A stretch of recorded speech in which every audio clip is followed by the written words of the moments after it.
Welcome back to this video. The very first thing you want to do is to go ahead and open up your WeChat app.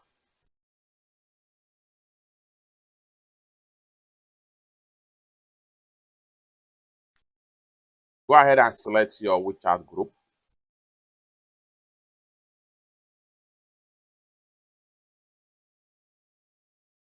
Go ahead and click on these three dots from the top corner.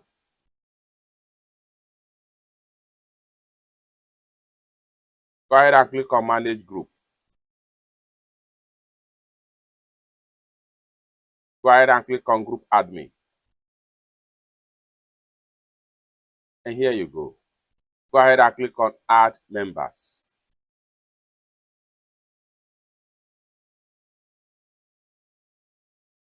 The next thing you want to do is to go ahead and select a member you want to add as your admin. I'm going to select this one right here.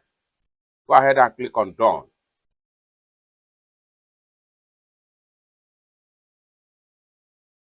It's that simple. Just like what you see right here. For more tutorial about how best to use your WeChat app, consider to subscribe. Thank you so much for watching, and I hope to see you in my next video. Bye for now.